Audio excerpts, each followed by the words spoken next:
Halo, perkenalkan nama saya Nabila Auranidi, NIM 64232782.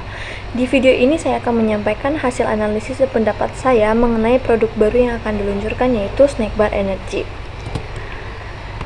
Di sini, hasil analisis saya mengenai segmentasi pasar yang sesuai dengan produk Snack Bar Energy adalah segmentasi psikografis. Alasannya, segmentasi psikografis berfokus pada gaya hidup, hobi, nilai, sikap, dan minat pelanggan. Mengapa? Karena gaya hidup konsumen berkaitan dengan cara mereka menghabiskan waktu, uang, dan energi. Contohnya gaya hidup atlet, pekerja, mahasiswa, penggemar hiking, dan aktivis-aktivis luar ruangan. Contoh pertama yaitu gaya hidup atlet.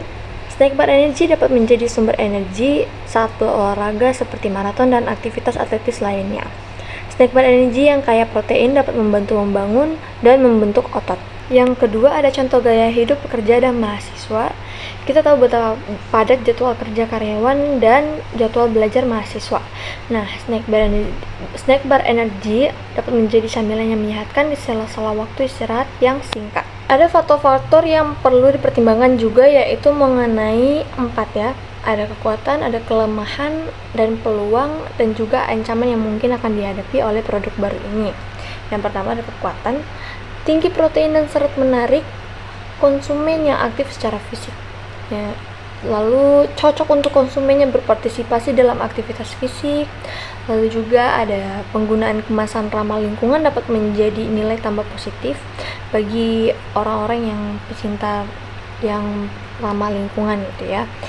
Lalu ada produk ini memiliki persepsi sebagai makanan sehat, menangkap tren kesehatan. Di sini yang kedua ada kelemahan yang mungkin dihadapi oleh produk ini.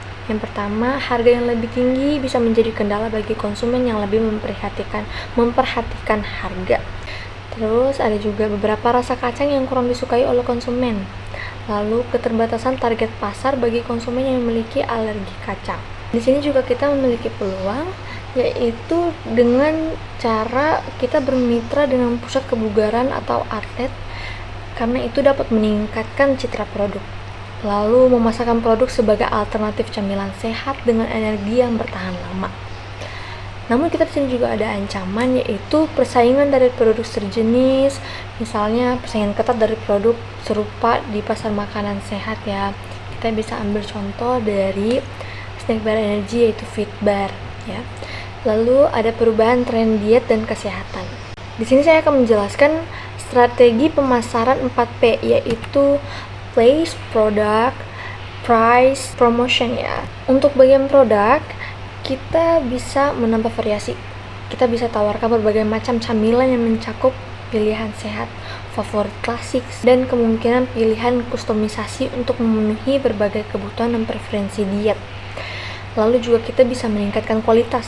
Nah, kita tekankan bahan-bahan segar berkualitas tinggi dan penyajian yang menarik secara visual. Kita juga bisa meningkatkan kemasan ya. Pertimbangkan kemasan yang menarik dan praktis untuk dibawa pulang atau dikonsumsi dalam perjalanan. Untuk harga, kita bisa pasang harga yang tentukan harga yang sejalan dengan pasar dan penawaran pesaing sambil menjaga profitabilitas.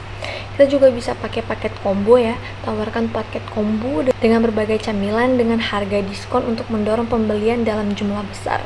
Kita juga bisa pasang harga promosi, jalankan penjualan atau promosi khusus sesekali untuk menarik pelanggan-pelanggan baru. Di sini ada lokasi. Kita bisa pilih lokasi strategis dengan lalu lintas pejalan kaki yang tinggi, seperti pusat perbelanjaan yang sibuk, gedung kantor, atau pusat-pusat transportasi. Di sini juga aksesibilitas. Pastikan bar camilan mudah diakses dengan tanda yang jelas dan opsi pemesanan yang nyaman. Di sini ada promotion. Kita bisa memanfaatkan platform seperti Instagram, Facebook, dan TikTok untuk memasarkan, untuk mengenalkan produk kita. Jadi kita bisa di situ dijelaskan apa kelebihannya gitu ya, apa kegunaannya. Terus juga kita bisa display toko buat tampilan menarik yang menyoroti camilan unggulan dan promosi. Misalnya kita bikin banner atau semacamnya, kita bikin itu semenarik mungkin ya. Habis itu kemitraan, kita bisa bekerja sama dengan toko sport atau e-sport untuk peluang promosi. Di sini saya akan menyampaikan beberapa tantangan. Yang pertama itu ketersediaan bahan baku. Biaya dan ketersediaan bahan seperti kacang, biji-bijian, dan pemanis dapat berfluktuasi ya. Yang kedua itu inflasi juga dapat mengubah kebiasaan pembelian konsumen. Tantangan yang ketiga adalah manajemen alergen. Sebagai produsen, kita harus waspada terhadap pengelolaan kontaminasi silang alergen. Solusinya yang pertama itu kita bisa membangun hubungan jangka panjang dengan pemasok yang dapat diandalkan untuk memastikan ketersediaan bahan baku, menyimpan stok bahan baku dalam jumlah yang cukup untuk mengantisipasi fluktuasi harga atau ketersediaan. Solusi yang kedua itu kita bisa menawarkan paket bundling atau diskon untuk menarik konsumen yang sensitif terhadap harga. Menyediakan berbagai pilihan produk dengan harga yang bervariasi agar dapat dijangkau oleh berbagai segmen konsumen.